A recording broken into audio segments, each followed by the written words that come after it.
Good morning, afternoon, or evening. I am Stephanie Joy with All Things Social Security and the attorney at Joy Disability. You're about to see what should be a question and answer format type of chat from our live session on a particular topic that we find that a lot of people keep asking about. So I'm sharing it here. If there are pieces that could have been added that weren't added during the live, because it's a kind of a fast-paced Q&A that we do every Wednesday at 1 p.m. You might just find that I added something to the end of it to give it a little more clarity and a little more details for those that are interested in that particular topic. So check to see if that's at the end. Otherwise, enjoy the video. Bye-bye. Earth One says, I'm turning 65 years young in August. I threw that in there, Earth One. I've been on SSDI since age 62. My CDR is scheduled for 7/30/2030. I'm changing my health coverage next month. Should I, or am I required to inform SSA? No, you don't have to change. You don't have to tell them anything about your health coverage. That's your business. You're fine. You're totally fine. You're never going to get a CDR unless you start like working and earning substantial gainful activity that you're like triggering your own CDR. You're diaried for not having one. So you're golden. And you know, people say, well, then why do they even schedule it, the CDR for July of 2030, since Earth One will be, what is it, 2026? Earth One will be way over the age when you're already in retirement and there's no more SSD anyway. He or she won't be on it. You know, and it's a funny question. However, here's what I'm thinking. The rules right now are that you're full retirement at 67, and they darn well better stay that way and never be increased unless they start making us healthier again, which I don't foresee. Although I think RFK is working hard on it. Imagine if they changed the law that full retirement is now age 70. And there's nothing seriously on the books slated to do this, guys. So I'm just hypothetically saying, if they didn't have the so they do pin this. Maybe that's why they just give you the CDR, even though it's not going to matter, because if the law changes, then things can matter, and then they have to have had one. So or have one scheduled. So let's say in 2 years from now, they change the full retirement age. And by the way, for those of you who don't know it, the full retirement age, you know how it's 67 is going to be the max now? For years now, it's that they made that change, I want to say a couple of decades ago, and it was graduated up to it. Before that, it was 65. So when they needed to save money, back then, they changed the full retirement age to 67. I didn't know about it then because I probably wasn't practicing when they did it, but I don't approve of it. I don't approve of when you can't manage your monies, you go through all the people, contrary to science anyway, because we know people may be living to 80, but are they actually healthier? I don't know that that's true. I see a lot of people in nursing homes living out that lack of quality of life, so can't speak to it. A lot of disabled people, I think my gut tells me it's worse, but I haven't done the research on that yet, but I do so many other research things outside of this. That's not something I'm tacking on. But anyway, I think because rules can change, probably not in our lifetimes. It's not before, us in our 50s, or even like it won't affect us. But the younger people they could push that up. They could go to 68, and they save money off off that change instead of getting a grip on everything else, keeping that labor market strong, all those reasons why we're supposed to have a strong economy and, incentive for workers to work and to earn and do overtime and all that. The more they take away from that, the more it weakens it. So then they got to pull it out of something else.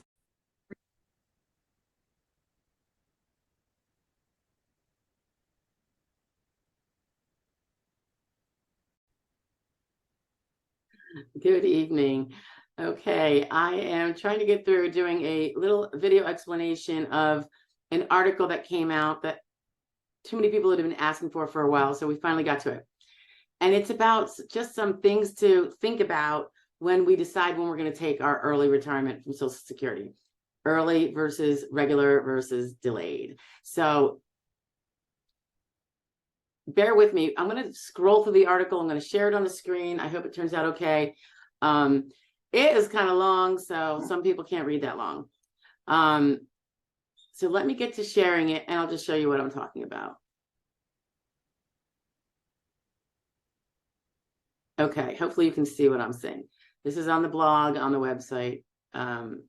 Disability.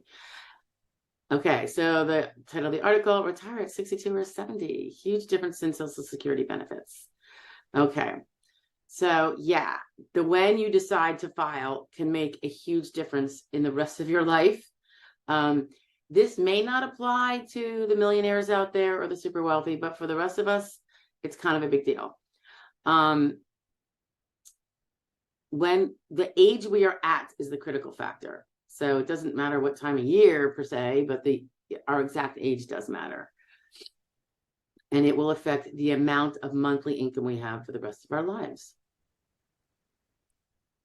Note that when we collect retirement before our full retirement age, which right now is 60 for most people approaching.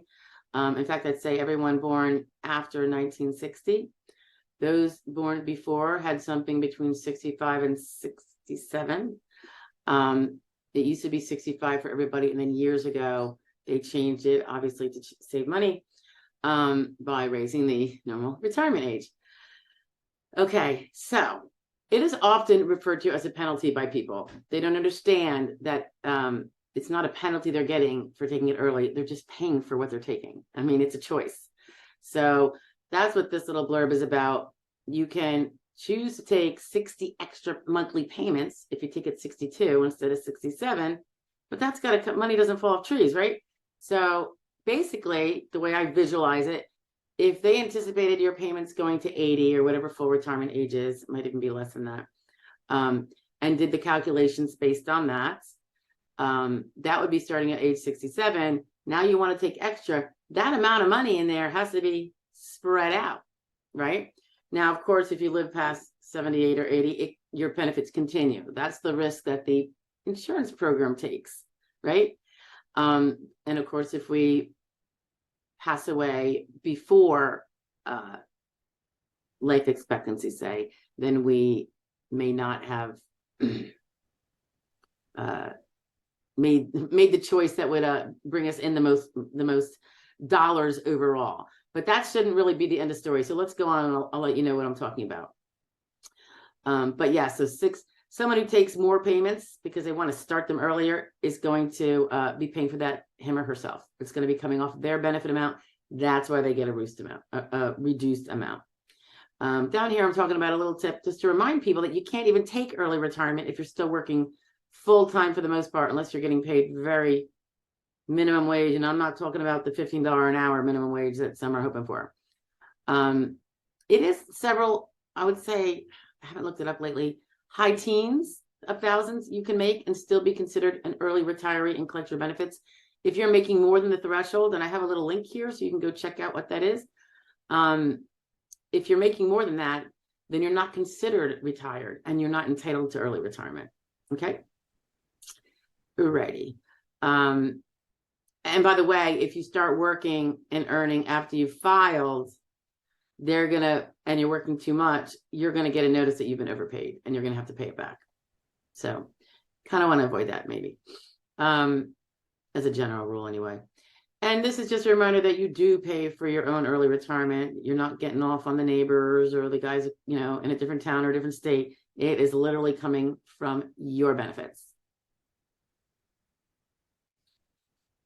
Okay, so early retirement is when you're starting to collect your Social Security retirement insurance benefits before your full retirement age. Full retirement age, also known as FRA, is also called normal retirement age, NRA. There's a link here so you can learn what your FRA is if you're not sure. But again, if you're born after 1960, your FRA is going to be 67. There are lots of reasons why people choose to take early retirement. And there's no bad or right answer or reason or decision generally. Although one that I think is really unfortunate is when it's a inaccurate reason as the choice, and then they come to regret it. So the big myth that I've heard a lot of people say is, yeah, I'm collecting I collected at 62, now I'm 65, and in 66 and a half, I get to full retirement age and my insurance retirement benefit is going to bounce up to what it should have been. No. It's never going to bounce up for that reason. So let that be known, because I see too many people take it thinking they're getting one over, making a wise financial choice. And then they find out that they're going to be living on that reduced amount for the rest of their days, and they're not happy. There are many other reasons why people take early retirement. Many of them are unfortunate reasons, but needed. I mean, we all have our personal stories, right? So some of the undeniable reasons I see people taking early, probably the number one, the most frequent one I see is poor health. The person can't work full-time anymore and they stop. And they can't live, they're either working part-time or they're not working at all, and they can't afford to pay their bills. So they will file for, that's probably the most frequent, they will file for early retirement. Just a little reminder here that if you are 62, 63, 64, maybe 65, and you file for early retirement because of this poor health situation, you just can't keep going, I would really suggest you talk to a Social Security disability lawyer about filing for disability. You can do both. There is a little risk to filing for retirement, early retirement, because if you're relying on you winning your Social Security disability and the early retirement then flipping retroactively to disability and eliminating that reduction that you've or otherwise have been and will be subjected to. The risk is if you don't win your disability case and you took the early retirement, you're still stuck with it as if you didn't file for disability. So, but filing for disability isn't going to ever be a negative. So I would say consider doing it if you had to cut down to work that was very part-time or altogether stopped working. And it's because of health reasons, like you just couldn't do it anymore. If you need to know more about that, definitely give me a call and I'll go over it with you. Another reason people cut out and run early, longevity. They don't think they're going to make it to 67 or 70 or 80 or 90. And if you don't take it, use it or lose it, they're not going to ever have had the benefit of it. I get that one. It's not going to be the way I'm probably going to go, but I totally get it.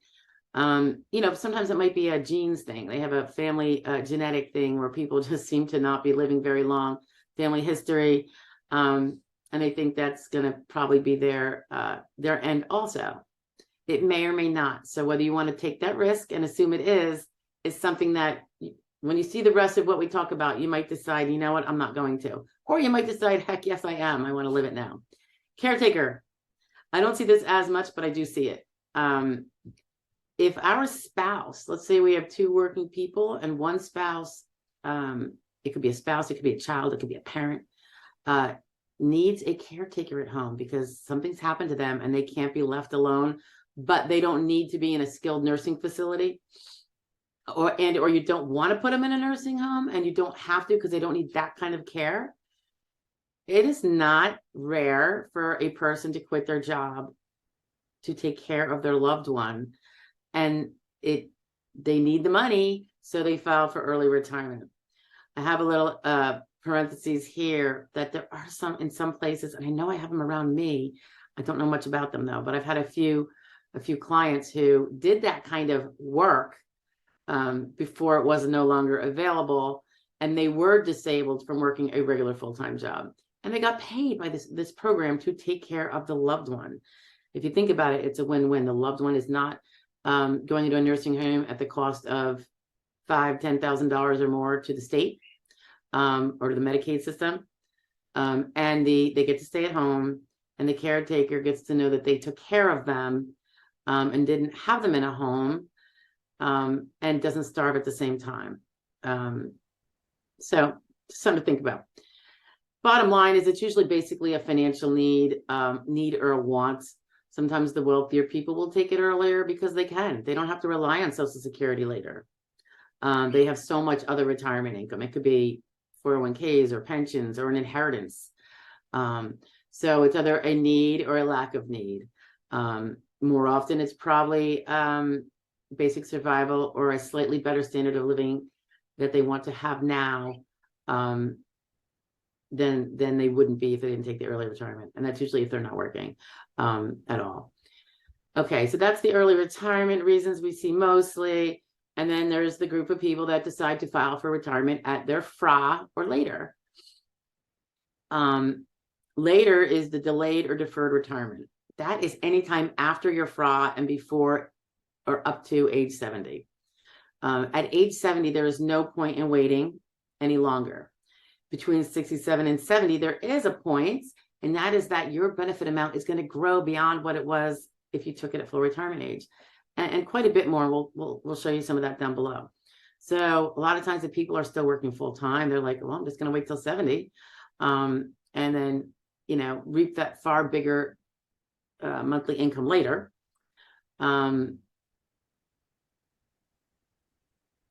Again, after 70, there's no point. It's not going to continue to grow. And you can't retroactively, if you forget to file and you're 75 and you file, they're not going to pay you back the last 5 years that you forgot to file. Okay, so don't do that.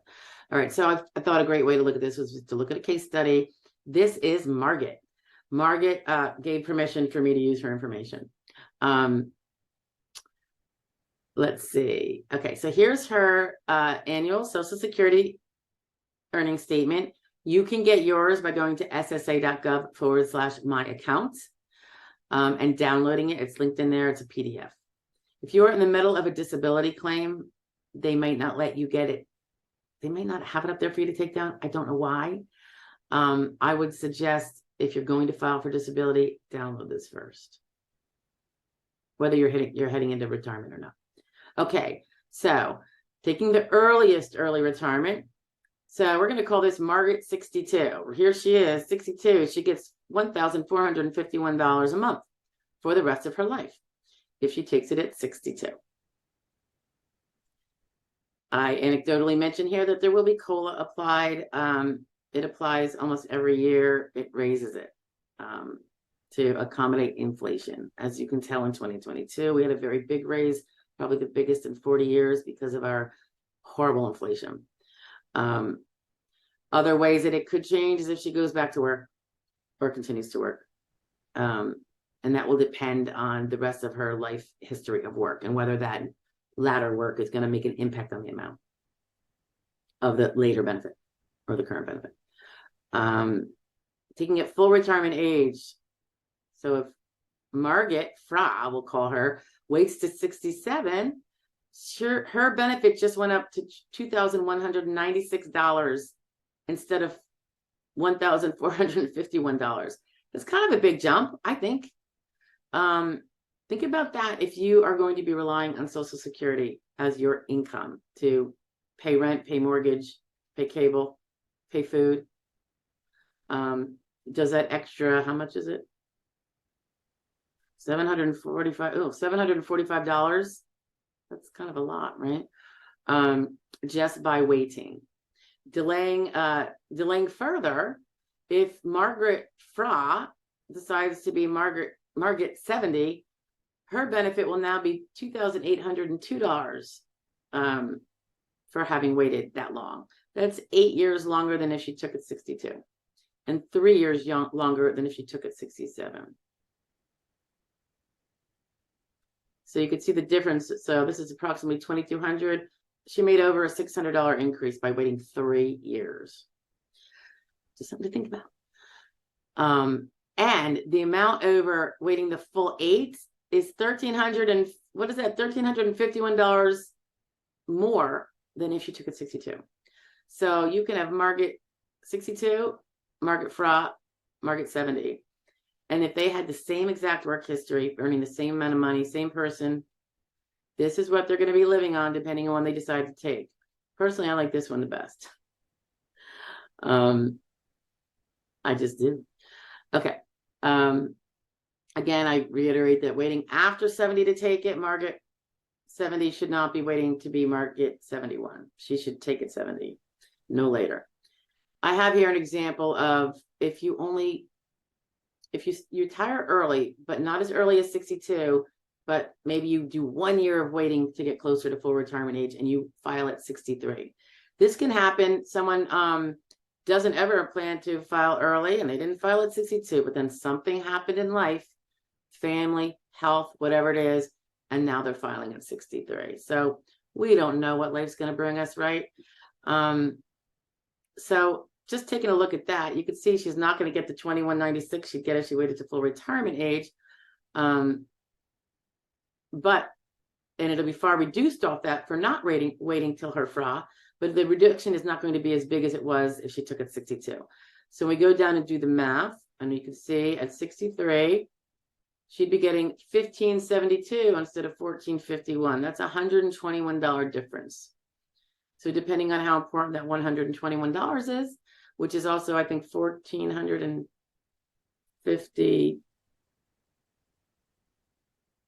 or something per year extra, that will be what she'll have to think about, whether you want to get the 121 or just take it 62. If you look at it on a bigger scale, if she waits the 1 year, then every 5 years she's pulling in an extra over $7,000. Again, depends on how important that later income is. Okay, but this does of course come at a cost, because remember, if you wait till 63 and you gave up a whole year of taking that 62 amount, that's $17,412, right? So instead, she didn't collect this year times 12, she waited to here. So she forfeited, is what I call it, forwent $17,000 plus. How long will that take her to get that back? Now, when she does start collecting, she will automatically be collecting more than she would have been by about $121 a month. When you do the math, here's the math, folks. It's going to take 144 months or 12 years of an extra $121 a month to break even. Some people, it's really important. They want to know how long till I get back at the system for, to break even. It's not my thing, because my big thing is how much am I going to get per month when I have to actually live on it, when I'm dependent on it. It's something that just is part of my makeup, that I need to know that. I'm willing to give up this for that, but not everybody is. And some people really want to know when, and they want to know when their 12 years are up so they can go celebrate. I get it. Not my thing, but I do get it. Of course, for those 12 years while she's recouping, she is getting that higher amount because she did wait. So she's having a slightly better quality of life financially by $121 a month. She will be all recouped by age 75, and she will continue to collect her 121 extra a month, or 7,000 something a year, compared to if she took it 62. Okay. This is just the idea that runs through my head that I think I just reiterated, but it's noted here. Does the amount per month make a notable difference to basic living later, when one can't work even if one wanted to? So you might be looking at that rainy day in the future when you're not going to be able to work, and what can you live on? Will your house be paid off by then? Hopefully. You want to make sure that the money you have from all of your sources, and if it's just Social Security, this is A1 critical. Is it going to cover those expenses? Or will you need to be downsizing to something that you will be able to afford on that Social Security? Okay, so if you're waiting till FRA, the same idea applies for those that choose to wait to the full retirement age. And of course, you could pick 63, 64, 65, 66 up to FRA. You can do anything in between, and that extra you're getting over the age 62 amount will be slightly more. And you can actually see those amounts right here. Just do the subtraction, okay? On your own form, of course, because that's Margaret's form. Okay, so waiting to FRA, as we said before, she's getting $745 more per month forever than if she took it 62. But of course, the choice is going to cost her, because she will have forfeited 5 years of those otherwise early retirement benefits, unlike Margaret 62. So she forfeited, here's the math, 5 years times 12 months per year times the $1,451, that would have been the 62 amount that she would have been collecting per month. That's $87,000 and change that she forfeited in those 5 years by not taking early. So how long, starting when she does take it at 67, will Margaret overcome the amount she forfeited? When will she get that $87,000 back? Okay, recoupment. Well, she gets, what do we say she gets? The $745 more per month. So to gain back the 87, given that raise of 745, 87,000, 117 months, or about 9.7 years. So notice that she's recouping hers in less years than it took her younger counterpart, Margaret, 63, to recoup that 1 year she gave up. And that's because she's getting so much more per month now to help go towards that. So she's going to be 67 years old plus 9.7, 76.7 years of age approximately when she has beat the odds or recouped that amount she didn't take. And keep in mind, for all those nearly 10 years, she is collecting an extra $745 per month because she waited. So again, that goes towards her quality of living for all those years when she's retired, finally retired. Let's see. I just give a little more, verbiage there. And note that she at FRA would be getting $624 per month over what Margaret 63 would have gotten had she taken at 63. $745 more than Margaret 62, $624 over Margaret 63. Just so you can see the differences. Here's another thing. At $745 a month that Margaret FRA is taking because she waited till her full retirement age, she's collecting almost $9,000 more than Margaret 62 every year. Each 5 years, then, she's collecting almost $45,000 a year that she would not be collecting if she became Margaret 62. So,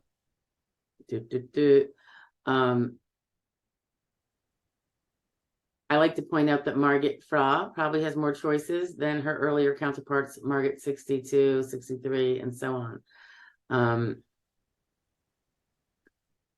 Some describe a decision to wait as being a way to accumulate some wealth that they couldn't accumulate when they were younger. Some want to accumulate it, some want to spend it now and enjoy, go on trips. That's all good if they can afford, like if it's excess because they waited so long. And others just like to make a tidy little legacy of it for one of their loved ones, maybe something to give them a head start in life, or some college fund, whatever. All very personal, but it's things to think about when you decide what you want to do. And I always point out, if this is survival money, this Social Security money, which it is probably for most Americans, Margaret FRA is living on almost $2,200 a month, while Margaret 62, her best friend, is living on $1,451 a month, simply because of the wait. Margaret FRA was a little more patient with getting to retirement than Margaret 62. Okay, now we have opting for delayed retirement. Okay, so this is for those that are willing and able to delay collecting their Social Security until age 70, the maximum beyond which there would be no purpose and there'd be nothing to gain by waiting in terms of benefits. So see here, Margaret 70, if she waits till 70, will collect $2,802 before COLAs per month starting at age 70. If you look at that, that is almost double what Margaret 62 is collecting. So had she taken it 62, she'd almost have half that, right? She's nearly doubling her monthly income by waiting those 8 years. So again, if you're vibrant, working, something to consider. Assuming you don't hate your job, there's so many considerations. What is the forfeit that Margaret 70 has given up for all those 8 years? It's pretty significant. She gave up almost $140,000 that she would have collected had she done what Margaret 62 did. But I take a guess that Margaret 62 didn't save that 140. So by the time Margaret 62 is 70, she's got nothing to show for it. And she's living on $1,400 a month instead of $2,800 a month. Just saying. Can you see the way I lean? But it's definitely everyone's personal decision. I just worry about everybody. Okay, so she is making $1,351 more. Hopefully my math is right. I caught some mistakes before. Than what she would have taken if she, am I saying that right? Yeah, $1,351 more per month than the age 62 amount she would have been taking. Every month she's got $1,300 more to spend. That's a lot, isn't it? Let's see. I don't want to just be too redundant here. How long, if she cares about how long it will take to recoup, the 140,000, it will take her a little over 103 months to, at the 1,351 extra per month she's taking in, to recoup that 139K forfeit. That is 8.6 years. As you can see, she's recouping it faster than her counterparts. Of course, she's starting it later, so she's going to be older. So she is 78.6 years old. When she's recouped everything back and she's even Steven in that regard, that's only a few months older than the younger Margaret, who was going to be 76, 77, 78, 76, I think, 77. So it's not that much longer that she's collecting that bigger amount the whole time she's waiting to recoup, for those that recoupment is important for. So at 78.6, it's all gravy, and she is collecting. Did I say this already? 8,900 more than Margaret 62. Yeah. Per year. I'll have to go back and look at that. But every 5 years, Margaret 70 is collecting $81,000 more than Margaret 62, her buddy, simply because she took 8 years later. Just saying. That'd be a nice little nest egg. That'd be a great, like, multiple, you could go on multiple travel trips if you're a traveler. Eat out all the time. Just so many things you can do other than save it if you're not a saver or you don't really care to leave it to anybody. So, what's your choice going to be? Are you going to collect it early, collect it now, take it and run and be stuck with the lower amount? Or are you going to wait and hope to live long enough to see it, but then be living with a higher income per month than otherwise? So everyone has to decide. I throw in here a couple things you got to think about: taxes. If you're working and you want to collect early retirement, you're probably going to find that you're taxed on your Social Security. You got to look into those rules. Combined income is what they base it on. Certainly, even if you're working full time and you hit your FRA, putting in that extra 30, 40,000 a year on top of your full-time working income may very well pop you into a higher tax bracket. So you're actually giving back some of your Social Security that you might not be later when you don't have that working income. So you might want to just a thought, do the math. And dependents. This one's kind of a biggie.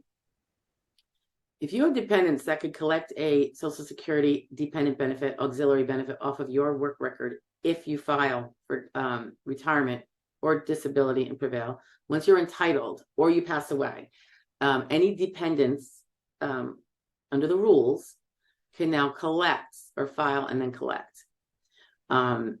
Some people, let's say you are a 62-year-old with twins, 2-year-old twins. The dependent benefit could be 50 to 80% of what your benefit is.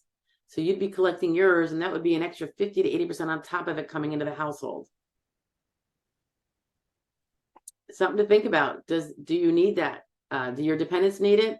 Do you need it to keep a roof over their head? You won't get that later. You only get it while they're a dependent. So, which would be a reason perhaps why you might not make that a reason to file for early retirement, if that's the only reason. If you have a 17-year-old who might get 1 year of dependent benefits, because is it really necessarily worth taking that early retirement forever for that guy to get 1 year? Another thing, it's not mentioned here, I don't think. If you have a spouse and one of your goals is that she would probably be collecting, if she or he would be collecting a survivor benefit when you passed away. As a married couple, your lower earning spouse can get 100% of your benefit if she becomes a beneficiary. It would be 100% if she collected it at her full retirement age. But if you had worked until 70, she actually gets 100% of your age 70 amount. So she's not stuck with your primary insurance amount at age 67 if you delayed. So that's kind of a big thing.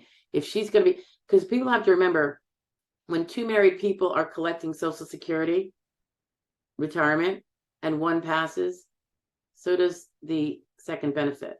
There's only one benefit left for the survivor. So if you want your surviving spouse, and if your benefit is going to be the one that they will be relying on when you're gone, as opposed to theirs. I mean, widows and widowers lose their home because they don't realize that their Social Security income is going to be cut in half or somewhere thereabouts. So if you can, if yours is $3,000 a month and your spouse's is $2,000 a month, and you pass away, she'll get your $3,000. If yours would have been $4,500, I'm just pulling numbers out. Had you waited till 70, she'd be living on $4,500 instead of the $3,000. And remember, together you were living on the $5,000. So it might be a little easier for her to survive with the $4,500 than the $3,000 you would otherwise leave her if you collected at FRA, or less. Okay, so those dependent issues are something to think about.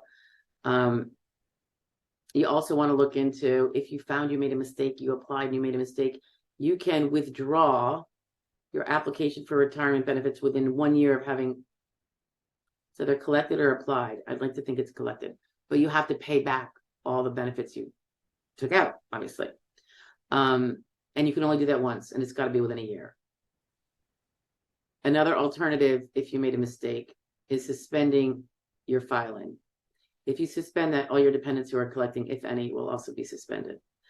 And I believe you can only suspend once you hit full retirement age. So if you took it 62, you got to suck it up till 67 to suspend from 67 to 70. That can help you recoup some of those reductions that you embraced before, not realizing you didn't want to have them later.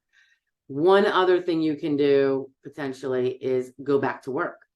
If you took early retirement and you regret it, go back to work, make more than the amount you're allowed to, so that all of it is owed back, and that will erase the reduction. Now, granted, they're going to take that. If you can't pay that money back, which you probably can't if you've been spending it, maybe you can over time. If not, they will take it off of the benefits when you do hit full retirement age, and don't suspend and want to collect, or wait till 70 if you do suspend. So all these things can come into play where you can have your benefit rate pop back up a little bit, but you're going to have to go through some painful motions to get there. So all things to think about, and why you really need to think about it before you start it. Okay. Any questions? You know how to reach me. I hope that helps get through that article. Anyway, I will see you all later.